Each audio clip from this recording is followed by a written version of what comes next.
So I've just been looking over the remainder of Chapter 2 in the Reconstruction of Religious Thought in Islam. And there's a lot here. It's pretty serious philosophy. I don't know how far we can get, but let's make an effort to proceed through Chapter 2 and see how far we get and try to understand, well, as much as can reasonably be expected of this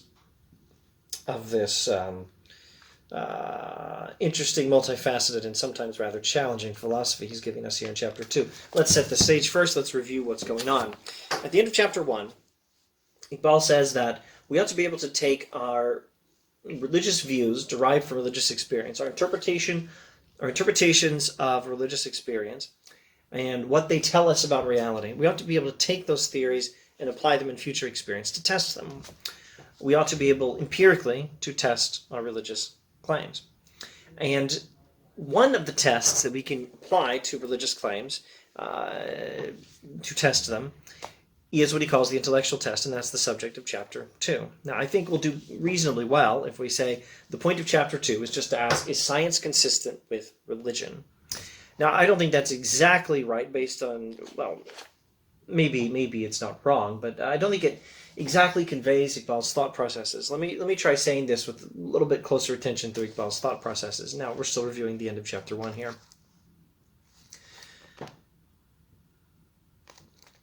Is reality as described by religious, is our religious account of reality consistent with reality as we experience it, taking into account the whole of experience, in particular sensory experience? Is the world as we know it through sensory experience consistent with the religious hypothesis about reality? That's the question. So in order to understand this properly, he says we have to pay attention to, well, an empirical understanding of reality. We have to understand reality empirically. We have to understand the world according to experience. We have to understand the world according to how we experience it. And that takes us through an insight from the beginning of Chapter 2. And now moving a little ahead in Chapter 2, he says that experience has three levels: matter, life, and consciousness. And these are respectively the subject matter of physics, biology, and psychology. And then he talks about physics and argues that the world as we experience it with attention to matter is consistent with the religious hypothesis, and that brings us up to where we are now. Now he's going to look at those other levels of experience, life and consciousness. And he's not going to separate them. He did matter by itself. Now life and consciousness are not going to be by themselves. All right. Passing now to other levels of experience, life and consciousness. Consciousness may be imagined as a deflection from life. Its function is to provide a luminous point in order to enlighten the forward rush of life. It is a case of tension, a state of self-concentration, by means of which life manages to shut out all memories and associations which have no bearing on a present action. It has no well-defined fringes. It shrinks and expands as the occasion demands. So we're looking at life and consciousness together, and he gives us this working definition of consciousness. A deflection from life, a luminous point that enlightens the forward rush of life. Let me see if I can find a way to paraphrase that. Consciousness is a thing we do in order to act for the future. Consciousness is something we do in order to act for the future. Consciousness is a very practical thing. Consciousness is something we do in order to be able to live, which involves acting with a view towards the future.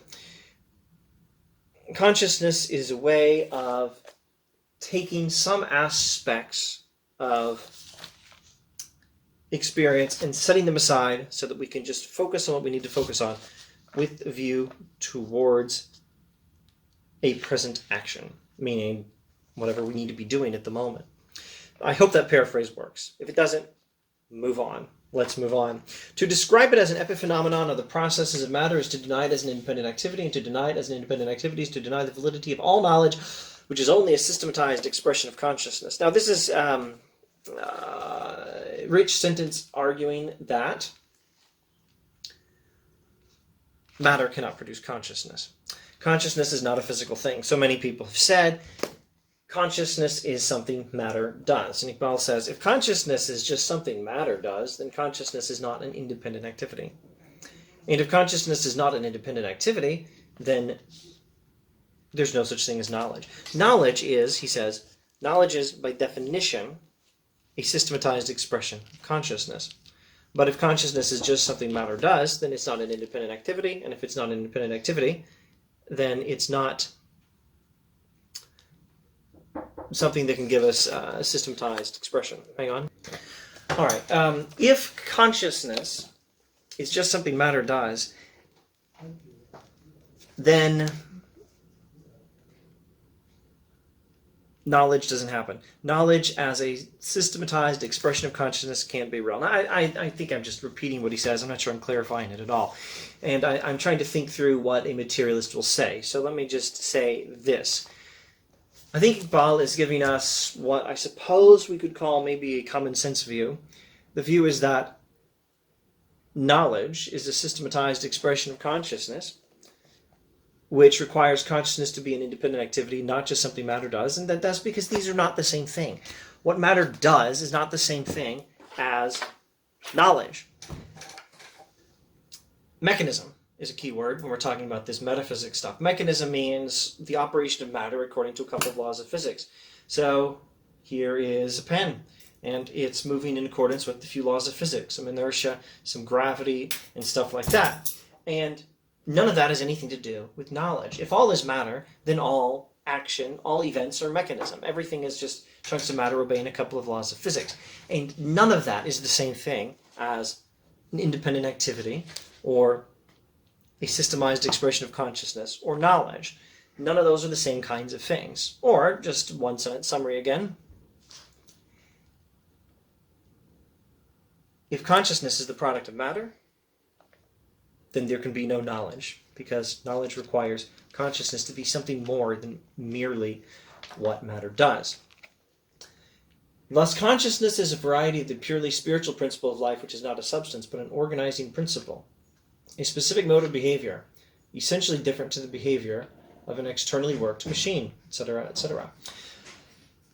The discoveries of Newton in the sphere of matter and those of Darwin in the sphere of natural history reveal a mechanism. Now, he's not questioning Newton or Darwin, at least not at this point. He might question Newton.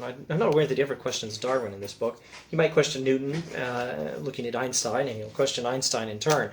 But I don't recall him ever questioning Darwin. Anyway, the point, though, is not that. The point is that these scientists give us a picture of mechanism, a picture of how some chunks of matter act in accordance with some laws of physics. And that's all they do. The concept of mechanism, a purely physical concept, claimed to be the all-embracing explanation of nature, and the battle for and against mechanism is still being fiercely fought in the domain of biology. The question, then, is whether the passage to reality through the revelations of sense perception necessarily leads to a view of reality essentially opposed to the view that religion takes of its ultimate character. Well, that's a lot of words. Let me see if I can paraphrase that. This idea of mechanism, the idea of chunks of matter obeying some laws of physics, this idea of mechanism has been claimed to be the single idea that will explain everything. That's what the materialists say. And the question is whether learning about reality from sensory experience necessarily leads us to that view, to the view that all is matter. Does reality as understood from sensory experience lead to the view that everything can be described mechanistically? And of course he's going to say no. Is natural science finally committed to materialism? There's no doubt that the theories of science constitute trustworthy knowledge. Keep that in mind. Contrary to an idea that religion and science are incompatible or in necessary conflict, here's Iqbal representing Islam and saying there is no doubt that the theories of science constitute trustworthy knowledge, because they are verifiable and enable us to predict and control the events of nature. But we must not forget that what is called science is not a single systematic view of reality. It is a mass of sectional views of reality, fragments of a total experience which do not seem to fit together. Natural science deals with matter, with life, and with mind, but the moment you ask the question how life, matter, and mind are mutually related, you begin to see the sectional character, the various sciences that deal with them, and the inability of these sciences taken singly to furnish a complete answer to your question. I think I'll just stop there for this video. There's quite enough here already, and someone needs to install a printer driver. All right, the view of reality we get from religion is not mechanistic materialism. Science, Iqbal is arguing, is not actually committed to mechanistic materialism. Mechanistic materialism is a view of the whole of reality, but science never gives us a view of the whole of reality. What science gives us is sectional views, plural, views of reality. It cannot provide a view of the whole. What it gives us is just a biological picture of some mechanism here, picture in physics of some mechanism there, etc. It gives us tiny little sections of reality, and some of those sections may have mechanisms. But none of that means that the whole of reality is mechanistic. In fact, that's more a philosophical claim than a scientific claim. So more on that, perhaps in the next video, and perhaps in the next video we'll also get to what he says about teleology, and I would say is a partial reinstatement of the teleological argument he critiqued at the beginning of Chapter 2. And etc., etc. More Chapter 2 next video. Thanks for watching.